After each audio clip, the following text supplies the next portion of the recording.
Muy buenos días, hermanos. Estamos con muchísima alegría y expectativa en nuestro estudio del libro de Apocalipsis. Abordamos hoy el capítulo número 2 del libro de Apocalipsis, versículos 1 al 3, que dice así: Escribe el ángel de la iglesia en Éfeso, el que tiene las 7 estrellas en su diestra, el que anda en medio de los 7 candeleros de oro, dice esto: Yo conozco tus obras y tu arduo trabajo y paciencia, y que no puedes soportar a los malos, y has probado a los que se dicen ser apóstoles, y no lo son, y los has hallado mentirosos. Y has sufrido y has tenido paciencia, y has trabajado arduamente por amor de mi nombre, y no has desmayado. Queridos hermanos, nosotros veníamos con la gran expectativa en el capítulo 1 sobre el mensaje a las 7 iglesias.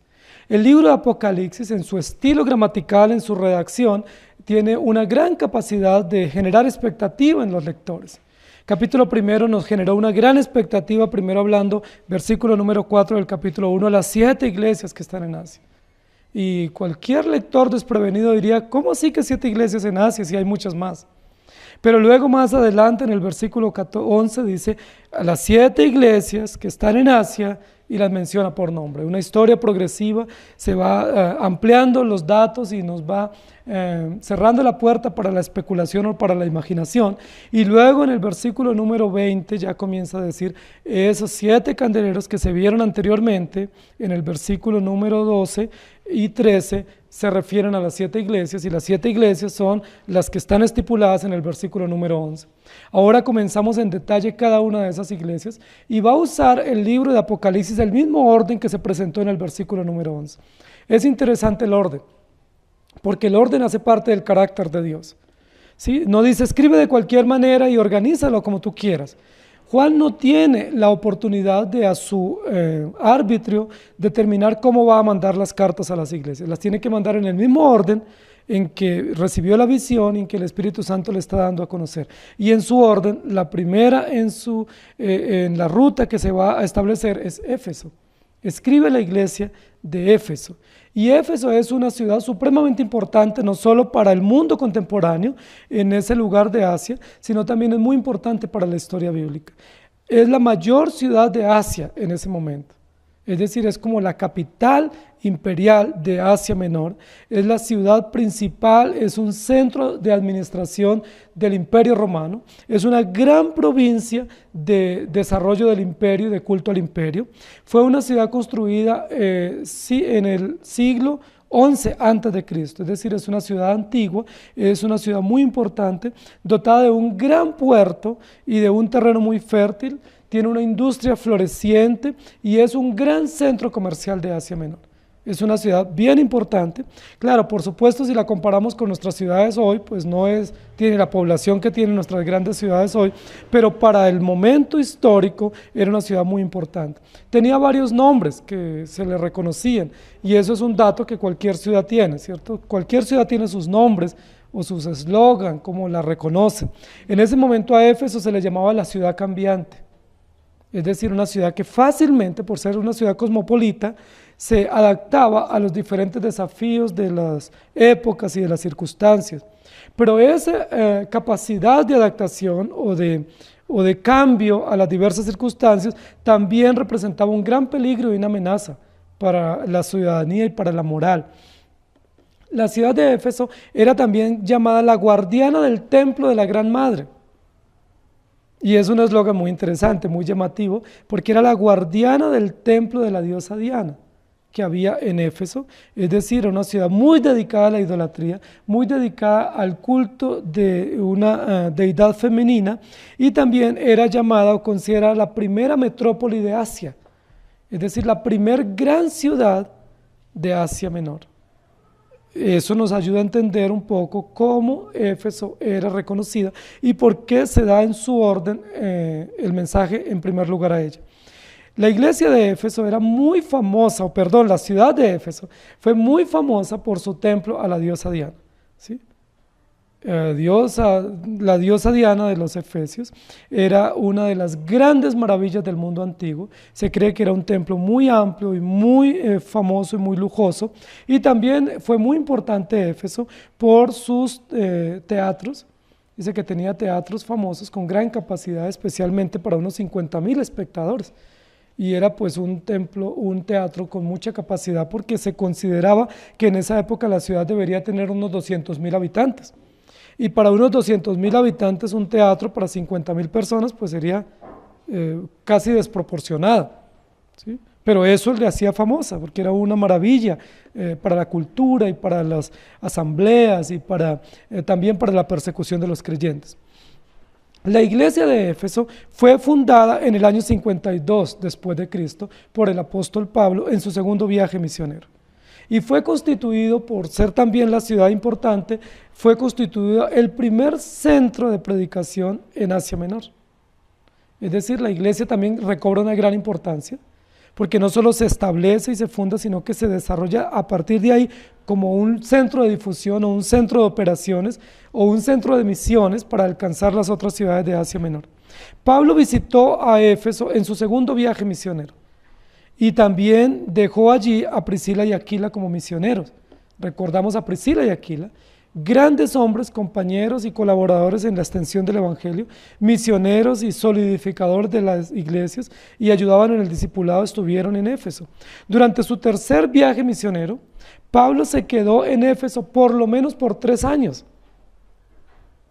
afianzando la iglesia, desarrollando la iglesia, y nos muestra la historia bíblica que tuvo mucho éxito Pablo en su trabajo de discipulado en Éfeso. Allí trabajó no solamente Pablo en Éfeso, sino también Priscila, Aquila, trabajó Tíquico, Timoteo y Juan el apóstol. Y dice la historia secular que muy probablemente Juan apóstol, que está escribiendo el libro de Apocalipsis y escribiendo esta carta a Éfeso, murió allí, en esta ciudad. Entonces, Éfeso es una iglesia muy importante, unida a una ciudad muy importante. Es tan importante que es la única iglesia de todas las que Pablo fundó en la cual permanece 3 años. Discipulando, enseñando y entrenando líderes. Es una iglesia tan importante que cuando Pablo muere envía a Tito y a Timoteo a ser pastores allá. Y luego Juan también. Es una iglesia tan importante que recibe cartas del apóstol Pablo y ahora del apóstol Juan. En la iglesia de Éfeso, como es de esperarse también en cualquier momento y circunstancia, Pablo tuvo no solamente grandes amigos y grandes colaboradores apoyando, impulsando el desarrollo de la iglesia, sino que también tuvo grandes enemigos. ¿Sí? Algunos de los enemigos que tuvo Pablo allí en Éfeso fue Esceva. ¿Sí? Otro enemigo muy poderoso de Pablo allí en Éfeso fue Himeneo, otro Alejandro, otro Figelo y otro Hermógenes, que se nos narra en las cartas a Timoteo. Fueron enemigos acérrimos de Pablo, pero no todo es malo, ni todo es adversidad en ninguna circunstancia de nuestra vida. También tuvo grandes amigos. ¿Cuáles fueron los principales amigos con los cuales Pablo contó en la iglesia de Éfeso durante esos 3 años? Bueno, uno de ellos fue Trófimo, otro fue Tíquico y otro fue Onesíforo. Excelentes amigos y compañeros de Pablo en el establecimiento de la iglesia, en la conformación de nuevos líderes y en el discipulado de nuevos mensajeros. Queridos hermanos, Éfeso es una ciudad muy importante a nivel político, a nivel industrial, a nivel histórico y cultural, pero la iglesia que se establece allí también es muy importante por su solidez, por su carácter y por todo el empeño que se puso en ese equipo misionero. Hechos 19:35 dice: entonces el escribano, cuando apaciguó a la multitud, dijo: Efesios, ¿y quién es el hombre que no sabe que la ciudad de los Efesios es guardiana del templo de la gran diosa Diana y de la imagen venida de Júpiter? Y luego en Hechos 19:10, así continuó por espacio de 2 años, de manera que todos los que habitaban en Asia, judíos y griegos, oyeron la palabra del Señor Jesús por mano de Pablo. Como estamos introduciendo este mensaje, que lo vamos a desarrollar en 3 domingos, yo le he puesto por título a esta prédica: conocimiento y devoción, base de la acción.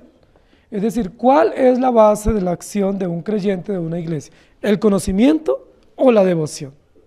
Y quiero que juguemos un poco con ese binomio de términos para nosotros identificar si lo más importante para la acción es el conocimiento, es decir, la ortodoxia o la doctrina, o lo más importante es la devoción, o si conocimiento y devoción deben ir juntos para poder accionar o para poder obrar adecuadamente.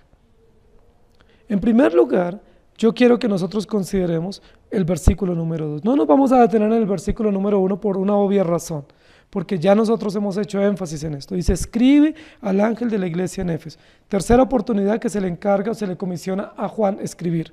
En segundo lugar dice, escribe al ángel de la iglesia en Éfeso, es decir, al pastor o al líder encargado en la iglesia de Éfeso, lo dijimos el domingo pasado, el que tiene las 7 estrellas en su diestra, ya lo dijimos también en otros domingos, y que anda en medio de los 7 candeleros de oro, dice esto. ¿Quién es el que va a escribir entonces? ¿Quién es el autor de ese mensaje? Jesucristo, el misterio revelado, ¿cierto? Él es el que está en medio de los 7 candeleros, el que tiene en su mano derecha al ángel de la iglesia de Éfeso, que es una de las 7 iglesias, iglesia pionera, y va a escribir. Entonces no nos vamos a detener aquí. Si alguien no tiene conocimiento de lo que hemos explicado con relación a este versículo, debe recurrir a las prédicas anteriores para que pueda conectarse con este pensamiento cristológico, con este pensamiento eclesial y con este pensamiento de liderazgo relacionado al versículo número 1. Entonces, concentrémonos en el versículo 2. Conocimiento, devoción, base de la acción. Versículo 2. Yo conozco tus obras. Puntos suspensivos. Y yo quiero que nosotros meditemos un poco en lo que vamos a desarrollar aquí en este texto. Yo conozco tus obras y tu arduo trabajo y paciencia. Yo conozco. Y es muy interesante porque en primer lugar nos va a describir un aspecto del carácter de nuestro Señor, y es su pleno conocimiento, ¿sí? Su omnisciencia. Todo lo conoce, todo lo sabe, todo lo entiende, todo lo descifra. Yo conozco tus obras. Es casi como una descripción inicial. No solo se presenta como el que está en medio de los candeleros tomando la figura central del mensaje para las 7 iglesias, la retoma de manera individual para esta iglesia en particular, pero luego se describe como el que conoce tus obras. Yo conozco tus obras y tu arduo trabajo y paciencia. Queridos hermanos, esta primera descripción que nos va a hacer el escritor en su mensaje escrito para darnos a conocer el mensaje para la iglesia de Éfeso es muy importante. En primer lugar, estamos frente a alguien que no hay que informarle de lo que está pasando, que no hay que darle un reporte para que se tome por enterado, sino de alguien que conoce plena y absolutamente y en detalle todas las cosas que están aconteciendo al interior de la iglesia. Ahora, en primer lugar, esa descripción de pleno conocimiento es favorable para los creyentes de la iglesia de Éfeso. ¿Sí? No es un conocimiento desfavorable para ellos, es decir, de reproche, de censura, sino que es un conocimiento bueno. Yo conozco tus obras. Y no solo conozco tus obras se manifiestan en arduo trabajo y paciencia. Y eso es muy halagador. Es de mucho incentivo para una iglesia que está sufriendo, es de mucho incentivo para una iglesia que está posicionándose en medio de las iglesias de Asia Menor, una iglesia que ha sido eje del desarrollo misionero y de la formación de líderes. Es muy importante. Yo conozco, ustedes son una iglesia que obra, ustedes son una iglesia que trabaja arduamente y una iglesia que tiene paciencia, es decir, que sabe esperar resultados y que sabe mantenerse firme en medio de la oposición. Esto es supremamente maravilloso. Esto es el conocimiento que viene de Dios, que facilita que la iglesia tenga esperanza y tenga consuelo. Yo conozco tus obras. Queridos hermanos, muchas veces nosotros pensamos que obramos y hacemos y trabajamos y que Dios no tiene ni idea de lo que estamos haciendo. Es un error nuestro, es una acción de desconocimiento del carácter de nuestro Señor. Porque muchas veces decimos, si Dios supiera todo lo que yo he hecho, si el Señor supiera todo el esfuerzo que he tenido, si el Señor supiera toda la paciencia y todo el esfuerzo y hasta el cansancio que yo me he invertido en la obra de Él, pues las cosas serían diferentes. Y muchas veces llamamos la atención a nuestro Señor diciéndole, Señor, por favor, mira lo que estamos haciendo. Pero la carta es contundente. Yo conozco tus obras. Ahora es interesante porque en la visión del capítulo 1, de manera inicial, cuando el lente se está acercando, dice que hay un ser semejante al Hijo del Hombre. Es decir, no es el Hijo del Hombre, es semejante. Pero a medida que va avanzando la descripción, esos verdades metafóricas que estaban un poco ocultas van saliendo a la luz y van siendo descritas de manera contundente, no como una idea o como un ejemplo metafórico o como un símil, sino como una verdad absoluta. Yo conozco tus obras. ¿Quién es el que conoce todas nuestras obras? Jesucristo. Jesucristo, porque Él nos salvó y nos redimió por gracia, porque Él está en medio nuestro y porque Él conoce a plenitud todas nuestras acciones. Yo conozco tus obras. Ahora, no está hablando de obras malas. Todas las obras de los efesios en este contexto son obras buenas, es decir, son una iglesia que se ha dedicado incansablemente a trabajar, incansablemente a obrar, son fieles en sus deberes, son fieles en sus tareas, son comprometidos en sus tareas que han asumido frente a Dios y frente a la congregación, y Dios no es injusto para desconocer lo que ellos están haciendo. Yo conozco todas las obras que han hecho, las pequeñas, las que posiblemente pasan por alto o pasan desapercibidas a la vista de otros, yo las conozco. Yo conozco todo el esfuerzo que ustedes han tenido, conozco todas las acciones, su compromiso, su disposición, su entrega, su cariño, su esfuerzo, su dedicación. Yo lo conozco, queridos hermanos, esto es muy placentero para una congregación. Es muy placentero que recibamos de parte de nuestro Señor este tipo de diagnóstico, de un conocimiento pleno y absoluto que Él tiene de todas nuestras acciones, que no son dignas de reproche, sino dignas de elogio. En segundo lugar, dice, yo también conozco tu arduo trabajo. ¿Cómo puedo reprochar a una iglesia conformada por creyentes que en medio de gran oposición imperial, ellos trabajan arduamente? Y la idea aquí de trabajo arduo es trabajo hasta el cansancio, ¿sí? Trabajo hasta el agotamiento, ¿sí? Inclusive no dice trabajo arduo, sino arduo trabajo. Pone el adjetivo calificativo antes del sustantivo para enfatizar lo arduo de lo que ellos están haciendo. Y es muy interesante, queridos hermanos, todos nosotros quisiéramos tener una iglesia así, una iglesia que obre incansablemente y que arduamente trabaje por la obra del Señor. Todos nosotros añoramos una iglesia conformada por creyentes esforzados y dedicados hasta el agotamiento para servir en la obra de Dios. No es probablemente nuestra iglesia, porque nuestra iglesia en su gran mayoría no es una iglesia que arduamente trabaja por la obra de Dios, sino más bien muchos de nosotros vamos al menor esfuerzo en la obra de Dios. Pero la iglesia de Éfeso es una iglesia modelo. Es una iglesia modelo en su obrar por el Señor, pero también es una iglesia modelo en su arduo trabajo. Trabajan arduamente, incansablemente, imparablemente. ¿Por qué? Porque ellos saben que lo están haciendo para Dios. Y lo hacen con cariño, lo hacen con entusiasmo, lo hacen con abnegación. El otro aspecto que es reconocido y que es parte del pleno conocimiento de Dios para ellos es conozco su paciencia. Es una iglesia que sabe esperar. Es una iglesia conformada por creyentes que saben tener tranquilidad y serenidad en medio de la oposición y esperar la obra de Dios y esperar los resultados que vienen de Dios. Es decir, es una iglesia madura en cuanto a eso. ¿Sí? Es una iglesia estable en cuanto a saber que los frutos no llegan inmediato. Los resultados no se cosechan inmediatamente. No sembramos la semilla e inmediatamente recolectamos el fruto. Hay que trabajarlo, dice el apóstol Pablo para Timoteo, ¿cierto? El labrador, para participar de los frutos, debe trabajar primero, debe esperar primero. La iglesia de Éfeso es una iglesia que aprendió a esperar, que Dios la capacitó para tener paciencia. Ahora, tener paciencia cuando las cosas andan mal no tiene sentido. Pero tener paciencia cuando hay oposición, cuando hay hostigamientos de parte de la oposición, tener paciencia cuando hay gran persecución, cuando hay grandes amenazas y circunstancias contrarias a nosotros, es diferente. La iglesia de Éfeso, en medio de todo el hostigamiento que ejercía el imperio contra ellos y en medio de toda la inmoralidad y todas las situaciones propias de la iglesia, ellos tenían paciencia. ¿De quién viene la paciencia? De Dios, es fruto del Espíritu, ¿sí? Es un aspecto del fruto del Espíritu, hace parte del carácter cristiano. Estos tres aspectos que estamos viendo son dignos de imitar y dignos de reconocer, y Dios los reconoce públicamente para la iglesia de Éfeso, una iglesia que obraba permanentemente, es decir, que trabajaba, no eran negligentes, no eran pasivos, una iglesia incansable, ¿sí? Que aún sin fuerzas y aún agotados ellos seguían obrando. Es digno de imitar porque tiene que ver con la diligencia, con el compromiso, con la dedicación, pero una iglesia paciente, es decir, que tenía entendido que debía esperar que los resultados vienen de Dios y que no debían exasperarse o angustiarse o llenarse de ansiedad por falta de resultados, sino que estaban pacientes, esperando y aguardando los resultados. Yo conozco todo eso. ¿Quién dice? Jesucristo.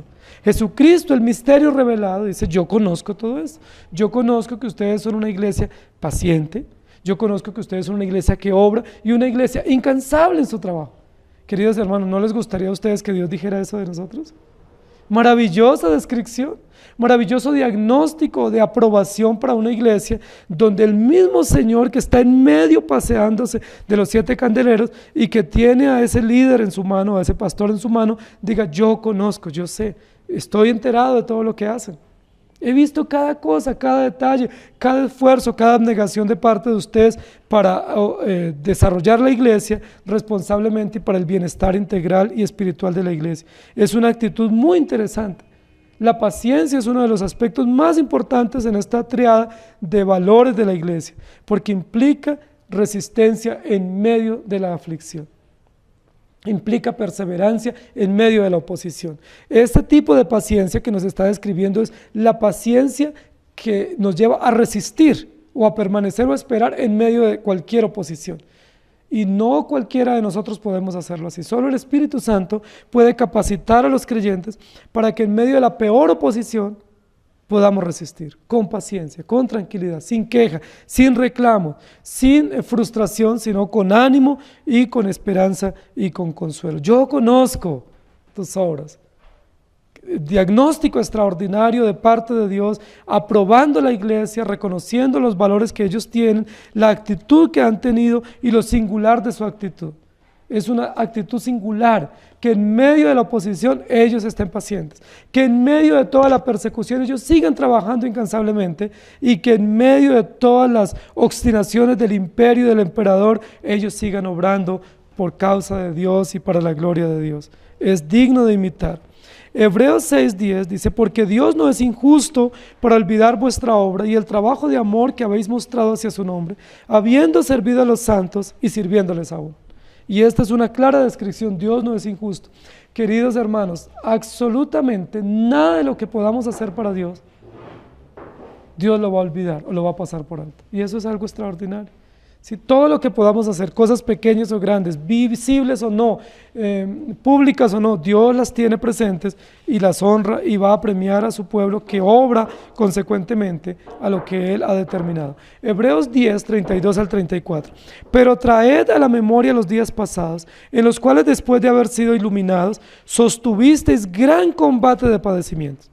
Por una parte, ciertamente con vituperios y tribulaciones fuisteis hechos espectáculo, y por otra, llegasteis a 6 compañeros de los que estaban en una situación semejante. Porque de los presos también os compadecisteis, y el despojo de vuestros bienes sufristeis con gozo, sabiendo que tenéis en vosotros una mejor y perdurable herencia en los cielos. Apocalipsis capítulo 1, versículo 9 dice: yo, Juan, vuestro hermano, y copartícipe vuestro en la tribulación, en el reino y en la paciencia de Jesucristo, estaba en la isla llamada Patmos, por causa de la palabra de Dios y del testimonio de Jesucristo. Casi que pudiéramos decir, usando este texto como base, que estas 3 características o virtudes de la iglesia son características que Juan también tiene: trabajo incansable, obrando permanentemente, con paciencia resistente en medio de la oposición. Apocalipsis 3, versículo 10 dice: por cuanto has guardado la palabra de mi paciencia, yo también te guardaré en la hora de la prueba que ha de venir sobre el mundo entero, para probar a los que moran sobre la tierra. Y luego en Apocalipsis 13:10 dice así: si alguno lleva en cautividad, va en cautividad. Si alguno mata a espada debe ser muerto. Aquí está la paciencia y la fe de los santos. Conocimiento y devoción base para la acción. ¿Cuál es la base para las acciones de los efesios? ¿El conocimiento que tienen de Dios o la devoción que tienen por Él? El texto continúa diciendo: yo conozco tu devoción. Y pudiéramos ver cómo se complementa en el versículo número 2. Dice: y que no puedes soportar a los malos, y has probado a los que se dicen ser apóstoles y no lo son, y los has hallado mentirosos. Esa segunda parte es una virtud también para la iglesia, digno de elogio.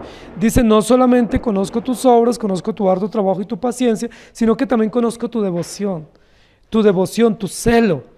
Y esa devoción tiene que ver con que no pueden soportar a los malos y son especialistas en conocer o en evaluar y escudriñar las acciones de los que se dicen ser apóstoles y los ponen a prueba y los han hallado mentirosos. Una labor loable para una iglesia local. una labor digna de imitar de una iglesia local a través de sus líderes y a través de toda la congregación. Es una iglesia celosa de la doctrina, es una iglesia minuciosa, detallista en cuanto al carácter de aquellos que se presentan como apóstoles. Es una iglesia que evalúa el carácter y las acciones y la doctrina de aquellos que vienen a su púlpito y los evalúa en detalle y descubre quiénes son falsos y quiénes no. Es decir, es una iglesia muy ortodoxa, es una iglesia que conoce la doctrina, es una iglesia que defiende la doctrina y es celosa de la doctrina. Hay muchísimas personas que dicen, no, es que no es importante lo que se predique, lo importante es el corazón, pero nada más lejos de la verdad que esto. La iglesia de Éfeso era una iglesia muy celosa de la doctrina. Conocían la palabra, conocían la doctrina, sabían el carácter de Dios y velaban con gran detalle y con gran dedicación para que la iglesia no fuera permeada de falsas doctrinas y falsos maestros. Y en ese sentido dice, no puede soportar a los malos. Es decir, era intolerable en la iglesia de Éfeso una persona con apariencia de piedad. Rápidamente era descubierta por los creyentes. Los creyentes tenían una habilidad exegética para escudriñar la vida de los que se presentaban en su congregación y descubría quiénes eran verdaderos creyentes y quiénes no. Tenían una capacidad de análisis, una capacidad de observación a la luz de la doctrina, tenían una capacidad de detalle y de diagnóstico a la luz del conocimiento que tenían, que rápidamente hacían un diagnóstico y decían, este es un falso creyente, no podemos confiar en él, este es un falso apóstol, este es un mentiroso, no podemos confiar en él. Los ponían en evidencia, era una iglesia valerosa, porque queridos hermanos, nosotros vivimos en una situación donde no fácilmente se puede poner en evidencia al pecador, porque si se pone en evidencia, fácilmente tenemos consecuencias también. Nosotros hoy en día vivimos en una época de la pluralidad de ideas y pluralidad de pensamientos y la globalización donde todo es permitido, donde todo depende de, donde fácilmente no podemos denunciar acciones contrarias o contradictorias porque inmediatamente la gente dice, no lo juzgue o no me juzgue. Y rápidamente usamos textos como no juzguéis para no ser juzgados, ¿sí? O cada uno dará cuentas a Dios de sí mismo. O yo velo por mi vida y cada uno responde a Dios. Pero lo que nos dice el mensaje aquí en esta mañana es, la iglesia de Éfeso era una iglesia muy valiente, tan valiente que no le tenía temor de exponer a los que eran malos maestros y exponer las razones por las cuales ellos estaban disfrazados de piedad y encontrar mentirosos a los falsos que llegaban hacia ellos. En ese primer siglo, lo registra la historia, había muchos maestros o muchos falsos apóstoles itinerantes que iban de iglesia en iglesia diciendo yo también soy de los mismos, recíbanme y permítanme predicar en la congregación. Y eso, queridos hermanos, es una realidad que la iglesia ha tenido que afrontar a lo largo de los siglos. Hoy en día también fácilmente llegan a nuestras iglesias personas que dicen, no, es que yo soy el maestro tal, yo soy el ungido, yo soy un siervo de Dios, yo he dedicado mi vida a este ministerio, traen un libro firmado, traen un CD, traen algunas fotos y dicen, recíbanme porque yo soy de los buenos, yo soy de los verdaderos.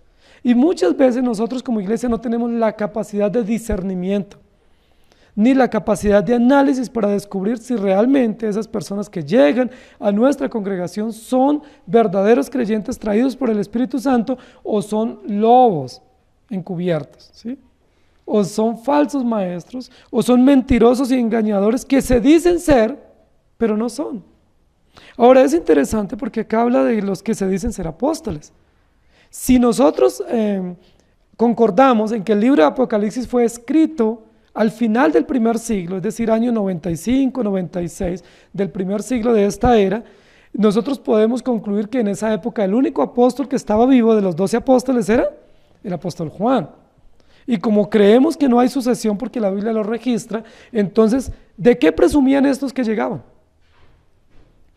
Presumían de un título que ellos querían ostentar, pero que realmente no era honorífico para ellos, sino que más bien los ponía en evidencia, porque no hay sucesión apostólica. La mayoría de los apóstoles habían muerto en el año 60, 65, ¿sí? A partir del año 55 comenzaron a morir. Entonces, la mayoría de los apóstoles habían muerto. Había por lo menos unos 30 años que ya no había apóstoles, sino solo el apóstol Juan, que Dios lo había preservado. Entonces, ¿de qué están presumiendo estos hombres? Se dicen ser apóstoles, Queridos hermanos, esta ya es una clave hermenéutica que nos debe servir a nosotros. Que todos aquellos que presuman de títulos que no están vigentes para la iglesia contemporánea son falsos. Es una clave hermenéutica sencilla, no es profunda, es una clave muy evidente. Todos aquellos que se dicen ser apóstoles, pues realmente son mentirosos.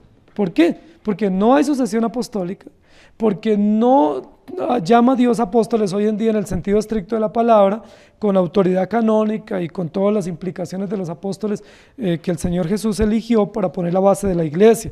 Porque la Biblia dice que lo primero puso Dios, apóstoles y profetas, y son el fundamento de la iglesia, y la iglesia está construida sobre ese fundamento, y quien pretenda remover ese fundamento, pues es falso. Estos son los que se dicen ser apóstoles. Nosotros vivimos en una época donde hay muchos que se dicen ser apóstoles. Y posiblemente voy a ser muy ofensivo con lo que estoy diciendo, porque hoy en día hay muchos grandes apóstoles que son ovacionados y que tienen grande multitud de seguidores y son muy famosos, y muchos de ellos son mercenarios de la fe. Muchos de ellos son traficantes de la fe, que trafican con la ingenuidad de muchos y con usando y tergiversando el evangelio. Se dicen ser apóstoles. Hoy en día, si uno dice yo soy hermano, no es honorífico ese título.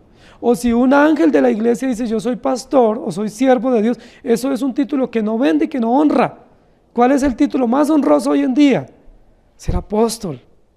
¿Sí? Ser apóstol es el título más honroso, es el título que mueve multitudes, es el título que genera honra y gloria a esos líderes. Y grandes personas, muchas personas, multitudes corren tras de estos apóstoles. Hay muchos apóstoles hoy en día. Nuestra ciudad está llena de apóstoles, es fábrica de apóstoles, es tipo exportación de apóstoles. Queridos hermanos, estos son los que se dicen ser apóstoles y no lo son. Muchas personas dicen, pero es que ustedes están en contra del movimiento apostólico. No, no somos nosotros, es la Biblia.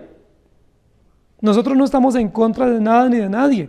Sencillamente creemos lo que la Biblia dice, y la Biblia denuncia a estos que desde el primer siglo se hacían llamar a sí mismos apóstoles. Es decir, este movimiento apostólico y profético que nosotros vivimos hoy y presenciamos no es moderno. Este movimiento es falso, es antiguo. El mismo apóstol Juan en el primer siglo está denunciando a los que se dicen ser apóstoles y no lo son. ¿Y dónde era que primero llegaban estos supuestos apóstoles? ¿A qué iglesia llegaban? Pues a la iglesia más importante, a la metrópoli principal, ¿sí? Donde habían mejores ofrendas y donde se podían hacer mejores siembras y mejores pactos. Allá llegaban, donde había una iglesia más estable y fortalecida. Como esa iglesia había sido fundada por el apóstol Pablo, entonces era un punto de referencia para estos falsos, para decir es que yo también soy como Pablo, apóstol, recíbanme. Y por supuesto, si le recibían en Éfeso, que era la iglesia principal, la ciudad principal de Asia, pues de ahí se difuminaban por todas las demás iglesias de Asia Menor. Miren la estrategia, cómo trabajan estos falsos apóstoles. ¿A dónde llegan primero?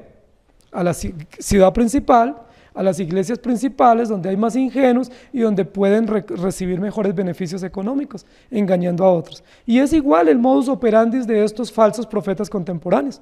¿Cuándo usted ha visto uno de estos falsos apóstoles en una vereda? Yo les pregunto. ¿Sí? Porque los apóstoles verdaderos en la época de Jesús iban a las aldeas. Iban por los senderos y por los sembrados y por los cultivos. No solo iban a la ciudad grande de Jerusalén, o no solo iban a Antioquía o a Éfeso. También iban a pequeños pueblos y pequeñas provincias. Pero estos falsos apóstoles, ¿dónde van a las veredas? O a los barrios marginales. ¿Han visto ustedes una gran cruzada en un barrio marginal, en un tugurio, por un apóstol de estos? ¿Dónde llegan? A los centros de convenciones, ¿sí? A los hoteles 5 estrellas, a los lugares donde hay tapetes rojos. ¿Por qué? Porque ellos son falsos. Y porque a ellos no les interesa ni la gloria de Cristo, ni el bienestar de la iglesia, sino que se dicen ser lo que no son. Queridos hermanos, esto no es lo grave. Lo grave no es que hayan apóstoles falsos o apóstatas en nuestro tiempo. Eso no es grave, porque eso es el cumplimiento de lo que la Biblia dice. No es grave que ellos engañen a multitudes y que ellos sean mercenarios del evangelio y que tengan grandes fortunas. Cuando sacan la lista de los hombres más ricos en el mundo y en América Latina, Para tristeza y vergüenza nuestra, muchos de ellos son pseudopastores o pseudoapóstoles. Y eso es vergonzoso para nosotros, los que predicamos el Evangelio. ¿Saben qué es lo grave? Lo grave es que estos falsos apóstoles lleguen a las iglesias y las iglesias les hagan la venia y los reconozcan como tal. Eso es lo grave. Eso sí es grave y doloroso, que cuando lleguen a una iglesia las grandes multitudes los ovacionen y les reconozcan como tal. Y hay personas aún de nuestras iglesias bíblicas que siguen a estos apóstatas. Hay muchas personas que se congregan en nuestras iglesias y cuando viene y publicitan uno de estos falsos apóstatas, ¿qué hacen los creyentes? Corren tras de estas cruzadas, porque creen que estos apóstatas tienen la unción y que tienen el poder y tienen el conocimiento. ¿Saben, queridos hermanos, por qué es importante este mensaje a la iglesia de Éfeso? Porque la iglesia de Éfeso, si bien es cierto, tenía la presencia en su interior de falsos apóstoles que merodeaban por el lado de la iglesia y que visitaban la iglesia y pretendían tomar el púlpito. ¿Qué hacía la iglesia? Los denunciaba. Tenían una capacidad de discernimiento dada por el Espíritu Santo, no un discernimiento propio, sino un discernimiento dado por el Espíritu Santo para poner a prueba a estos apóstoles. Ahora, ¿cómo se puede poner a prueba a un apóstol de estos? Bueno, sencillo, con lo que yo he dicho. Una muy buena manera para poner a prueba a un falso profeta es preguntándole sobre la Biblia y sobre la doctrina, porque ellos no la conocen. Ahí ya sabemos, ¿sí? Una buena manera para ponerlo a prueba, si tuviéramos que hacerle un test a uno de estos falsos, es hablarle que nos explique sobre la gloria de Dios y por qué Él recibe gloria si la gloria es para Dios. Otra buena forma de testear a uno de estos apóstatas falsos es decirle que por qué no va a una vereda o invitarlo a un barrio marginal de la ciudad, a ver el que te va a decir. Y dice, no, es que yo soy un siervo de Dios y merezco vivir en el mejor lugar. Bueno, ya eso es un indicio clarísimo de falsedad. Si tú le dices, bueno, yo te voy a invitar a mi iglesia para que des una conferencia, pero no te podemos dar una ofrenda, ¿qué te dice ese falso apóstol? No, yo no puedo ir. Me tienen que pagar el vuelo en primera clase, hotel de primera clase, consigue este tipo de exigencias. Ya es una forma de hacer el test y descubrir que ellos son falsos profetas, falsos apóstoles. Entonces, la iglesia de Éfeso era una iglesia con mucho discernimiento espiritual y con mucho valor, porque no solo se requiere discernimiento, se requiere valor para poner en evidencia a estos falsos apóstoles. Dice, y no puede soportar a los malos y los ha probado, a los que se dicen ser apóstoles y no lo son, y los has hallado mentirosos. Cualquiera de ustedes, queridos hermanos, que conoce la palabra, que conoce la doctrina correcta, pudiera poner en evidencia a un falso profeta de estos, a un falso apóstol de estos. Hay personas que dicen, no sea irreverente con el siervo de Dios, él es un apóstol. No es un apóstol. Y no es un acto de irreverencia, hay que ponerlos en evidencia porque son falsos. Son vividores, negociadores, traficadores y han visto en el Evangelio y en la palabra un buen medio para vivir como mercenarios. Han visto en la palabra y en la ingenuidad de muchos una gran oportunidad para vivir como ricos. La Biblia dice que Dios es el que enriquece, pero la Biblia dice que para enriquecernos debemos usar medios legítimos. Pero estos falsos son fraudulentos que no usan medios legítimos, sino ilegítimos y trafican con la fe de muchos. Lo va a decir Apocalipsis más adelante. Bueno, ya sabemos cuál es la condenación para ellos, ¿cierto? Pero la iglesia, que es lo que nos interesa acá, la iglesia debe tener la capacidad de discernimiento. A mí no me preocupa todos los falsos apóstatas que pululan en la ciudad.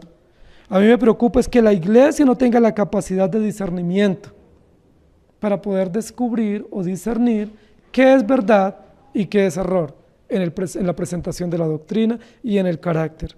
Y también me preocupa que nosotros como iglesia no tengamos el valor para poder poner en evidencia y poder descubrir y denunciar a estos que son falsos apóstatas, que usan el Evangelio y se camuflan entre nosotros.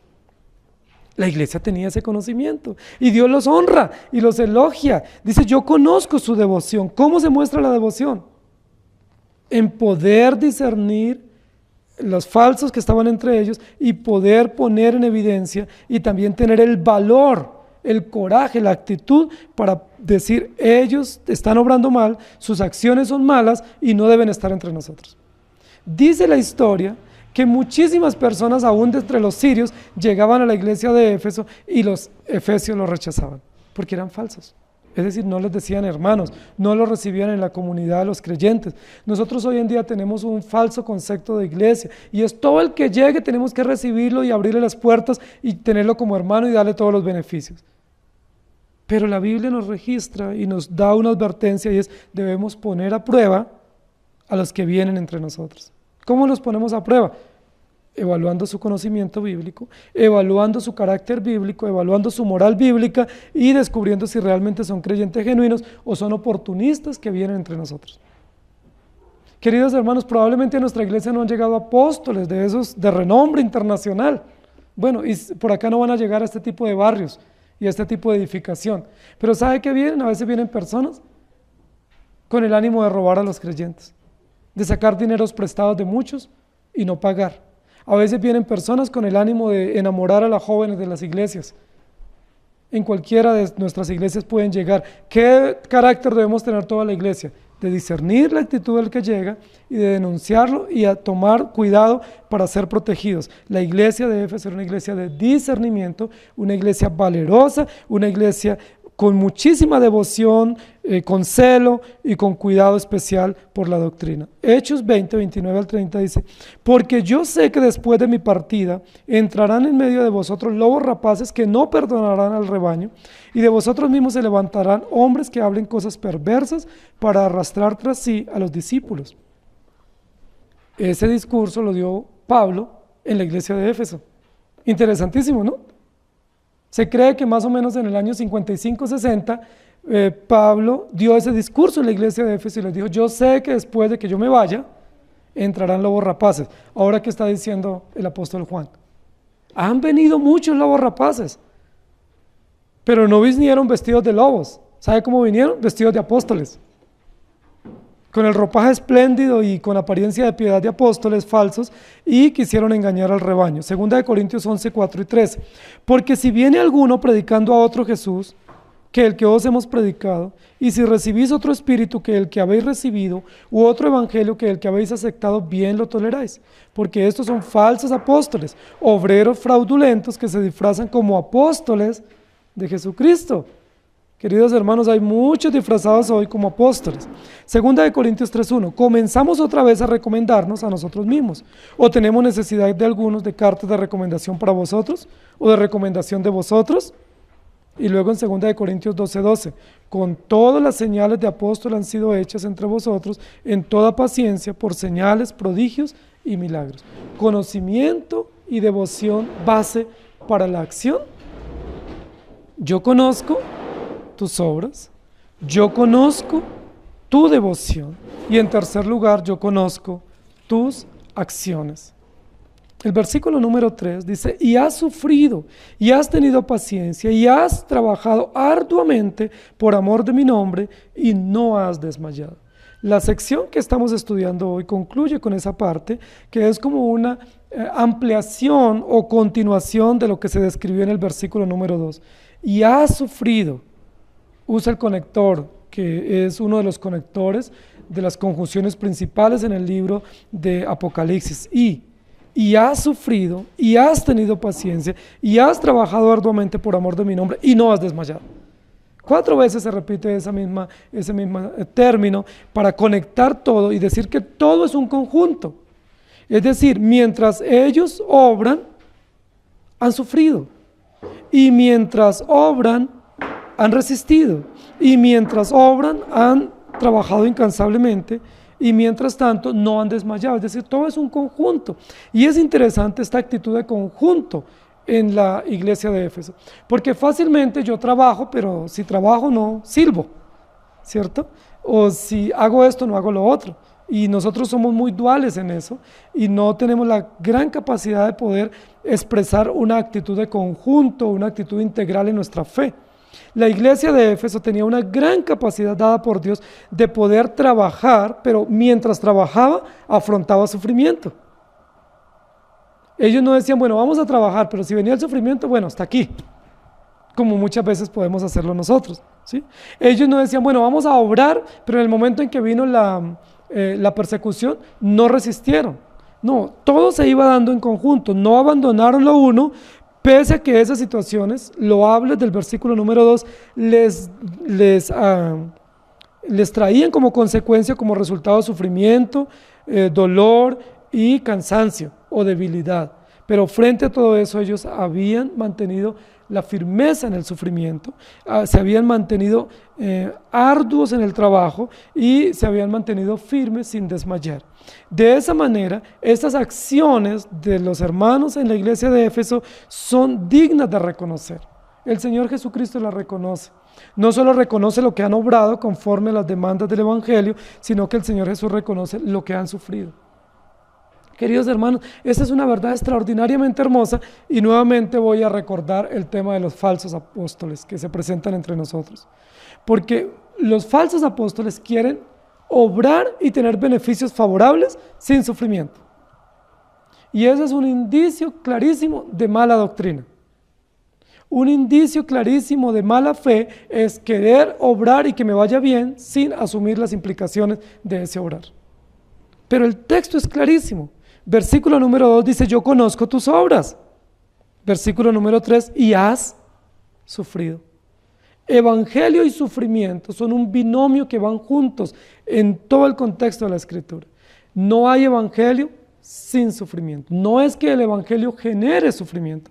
No es que el evangelio traiga implícito el sufrimiento como una especie de valor agregado, sino que el evangelio de Jesucristo, para poderlo vivir y poderlo creer y presentar consecuentemente por nuestra condición natural y por el contexto en el cual vivimos, nos trae sufrimiento. Y es interesante eso. Evangelio y sufrimiento van juntos. La iglesia ha trabajado, está dichosa, está firme en su trabajo por la obra del Señor, pero eso ha acarreado sufrimiento.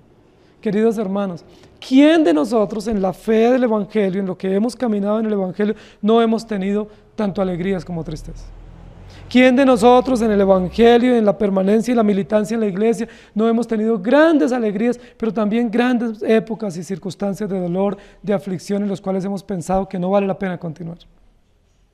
El sufrimiento hace parte de la vida cristiana. ¿Por qué? Porque somos pecadores, porque ese tesoro celestial ha sido puesto en vasijas de barro y porque Dios, por su infinita gracia y por su precioso Espíritu Santo, está mortificando nuestros pecados y haciéndonos cada vez a su imagen. Está moldeando la vasija y eso genera sufrimiento.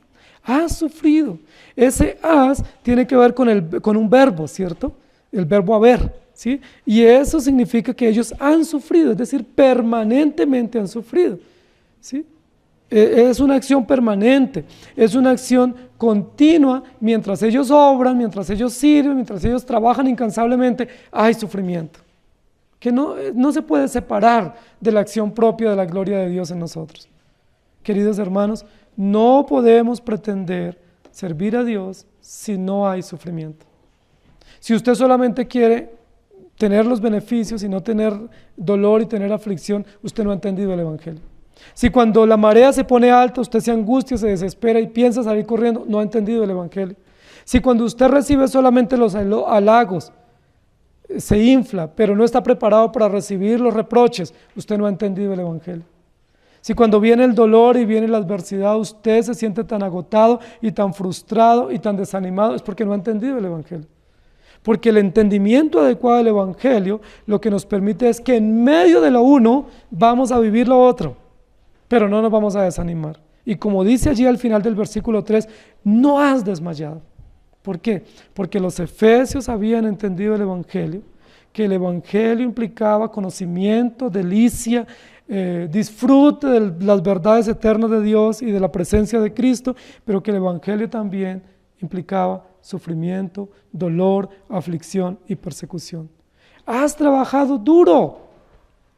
Versículo número 3.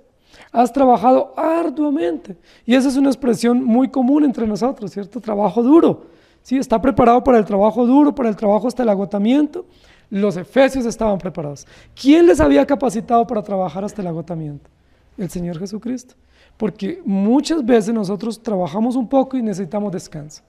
Y hoy en día es interesante, la sociedad en la que estamos, pareciera que uno trabaja una semana y necesita un mes de descanso. ¿Sí?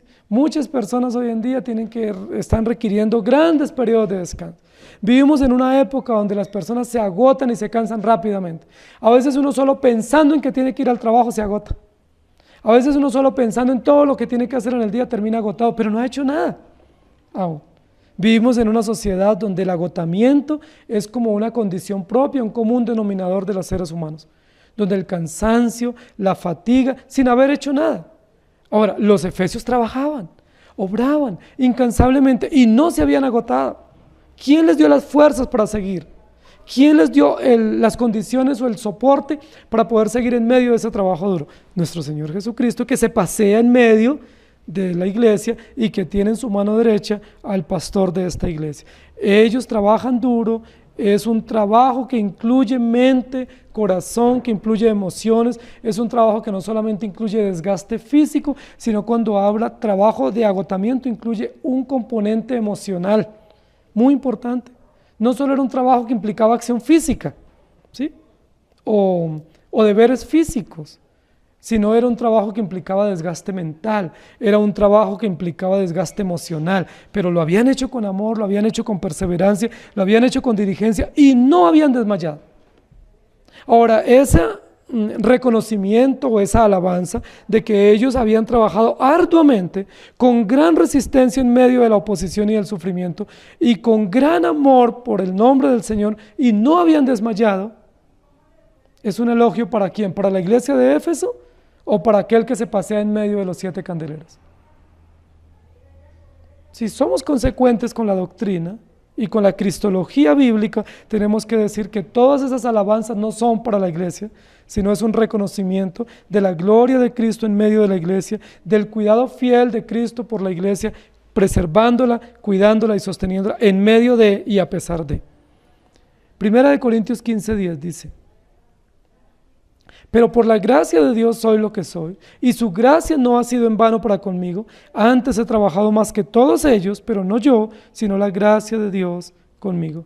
Y Gálatas 4:11 dice: me temo de vosotros que haya trabajado en vano con vosotros. Pablo hablando del trabajo incansable, del trabajo infatigable. Y queridos hermanos, muchas veces cuando nosotros tenemos la doctrina bíblica, la doctrina reformada, pensamos, bueno, como Dios tiene conocimiento de todas las cosas, y como todas las cosas suceden porque Él las determina, entonces pues yo ¿para qué trabajo? ¿Sí?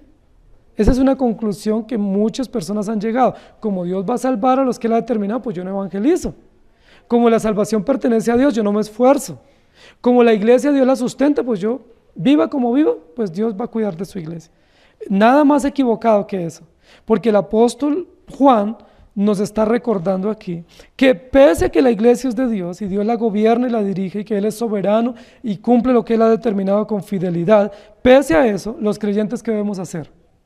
Obrar, trabajar incansablemente, esforzarnos, y aún en medio de la fatiga, aún en medio del agotamiento, no cansarnos, no desanimarnos de obrar. Queridos hermanos, probablemente ese sea un reproche para nosotros hoy, porque nosotros como iglesia es muy probable que en su gran mayoría no hemos trabajado arduamente por amor del nombre del Señor. Es muy probable que en ese diagnóstico que el Señor hace de alabanza para la iglesia de Éfeso, esa alabanza para la iglesia de Éfeso se constituye en un reproche para nosotros. Porque mientras la iglesia trabajaba incansablemente, es muy probable que nosotros no. Mientras la iglesia resistía con paciencia, es muy probable que nosotros fácilmente nos desanimamos y no tenemos la capacidad de resistir ante las adversidades. Mientras la iglesia tenía la capacidad de discernir y el valor de denunciar a los falsos profetas, nosotros fácilmente nos meten gato por liebre. Ese es un reproche para nosotros. Lo que es alabanza para Éfeso es un reproche para nuestra iglesia local, porque necesitamos aprender a trabajar con esfuerzo, con fatiga, con paciencia, con abnegación, con discernimiento, con valor, como la iglesia de Éfeso nos lo enseña y como la palabra y la doctrina nos lo requiere. Primera de Corintios 12:3. Por tanto os hago saber que nadie que hable por el Espíritu de Dios llama anatema a Jesús, y nadie puede llamar a Señor Jesús, a Jesús Señor, sino por el Espíritu Santo. Y luego Primera de Tesalonicenses 2:9 dice: porque os acordáis, hermanos, de nuestro trabajo y fatiga, como trabajando de noche y de día para no ser gravosos a ninguno de vosotros, os predicamos el Evangelio de Dios. Que no se diga de ustedes, queridos hermanos, que son negligentes en sus deberes cristianos. Que no se diga de ustedes que son parsimoniosos o pasivos en sus deberes y que no se esfuerzan aún más allá de sus limitaciones. Y que no se diga de nosotros los siervos de Dios, los pastores, que no somos diligentes en la obra de Dios. Terrible, vergonzoso y doloroso que se diga, mire, ese pastor es un pastor negligente, que no ha hecho su labor con diligencia, que no se ha esforzado, que se ha sobrepuesto a sus limitaciones, a sus dolores, a sus sufrimientos, a sus angustias, con tal de servir en la obra de Dios con abnegación. Pero también vergonzoso y doloroso que como iglesia recibamos el reproche de ser creyentes que tienen buen conocimiento, que tienen ciertas acciones, pero que no son devotos, que no son entregados, que no son abnegados en la obra del Señor. Yo creo, queridos hermanos, y es casi mi convicción, que muchos de nosotros somos muy abnegados para muchas tareas, pero no para la obra de Dios. Que muchos de nosotros somos abnegadísimos para nuestro propio trabajo, porque nos da utilidad y porque queremos acrecentar nuestra fortuna. Que muchos de nosotros somos muy abnegados con el tema de nuestros hijos, porque queremos lo mejor para nuestros hijos. Queremos que estudien en el mejor colegio y nos esforzamos. Muchos de ustedes sé que se levantan muy temprano para ir a trabajar, llegan muy tarde. Muchos de ustedes trabajan incansablemente, aún contra limitaciones y contra diagnósticos médicos, luchando para levantar el sustento, para pagar sus recibos, sus cuentas. Muchos de ustedes sé que son muy abnegados para ahorrar, para administrar, y gracias a Dios por esas virtudes de mayordomía doméstica y de administración en su trabajo y en su vida. La pregunta es, ¿son igualmente abnegados para la obra de Dios? ¿Somos igualmente esforzados para la obra de Dios? Cuando hay partidos de la selección veo que muchos son abnegados desde muy temprano, adelantando tareas para ir a no perderse el partido, para recuperar sus horas, para poder ir y allá y corear su partido o su equipo favorito. La pregunta es, cuando se trata de las cosas de Dios, ¿somos abnegados? Cuando se trata de llegar al templo, ¿somos esforzados para llegar puntuales, para llegar temprano, para participar? Cuando terminan nuestros cultos, ¿somos abnegados para ayudar a organizar, para participar en lo que sea? ¿O más bien nos lavamos las manos diciendo esto no es mi deber, no es mi responsabilidad? Queridos hermanos, yo considero firmemente que el elogio que se hace para la iglesia de Éfeso es un reproche para nosotros hoy. Es un reproche para nosotros que debemos examinar, que debemos arrepentirnos y que debemos pedir al Señor misericordia. Mateo 28:20 dice, enseñándoles que guarden todas las cosas que os he mandado, y yo estoy con vosotros todos los días hasta el fin del mundo. Y luego en Juan capítulo 2, 24 y 25 dice, pero Jesús mismo no se fiaba de ellos porque los conocía a todos y no necesitaba que nadie le explicara nada acerca del hombre, pues él sabía lo que hay en el hombre. Y luego en Hebreos capítulo 4, versículo 13, no hay cosa creada que no sea manifiesta en su presencia. Antes bien, todas las cosas están desnudas y abiertas a los ojos de aquel a quien tenemos que dar cuenta. Queridos hermanos, querida iglesia, conocimiento, base de la acción, o devoción, base de la acción, o conocimiento y devoción juntas, base y fundamento para nuestras acciones. Es muy probable que la iglesia de Éfeso tenía el conocimiento como base para la acción, pero no la devoción como base para la acción. Que el Señor nos ayude y tenga misericordia de nosotros. Inclinen su rostro y oremos. Amado Señor, gracias por tu palabra. Gracias por darnos el conocimiento de tu palabra, por dejarnos tu palabra, por dejarnos al Espíritu Santo que nos revela y aplica tu palabra en nuestros corazones. Y gracias por tener misericordia de nosotros. Gracias por esta iglesia ejemplar de Éfeso. Gracias por todos los ejemplos que podemos aprender de esta iglesia, que son un desafío para nosotros. Gracias porque el ejemplo y la alabanza y la aprobación que tú haces de esta iglesia es una confrontación también con nuestra actitud como iglesia y como creyentes y que nos llama fuertemente la atención. Enséñanos a entender que las obras deben ser para ti, que el trabajo arduo ha de ser para ti y para tu iglesia y que debemos tener paciencia y resistencia en medio de las oposiciones. Ayúdanos a entender que el evangelio y el sufrimiento lo tenemos que afrontar en nuestra realidad natural y que tenemos que poner nuestra mirada en ti. Pero ayúdanos a entender que pese a cualquier situación de reproche o de aprobación de la iglesia y de nosotros como creyentes y como siervos, tú estás en medio nuestro y eres la razón para seguir adelante, eres la razón para nuestro gozo, la razón para el arrepentimiento y la razón para triunfar. Gracias te damos en Cristo Jesús. Amén. Que el Señor les bendiga.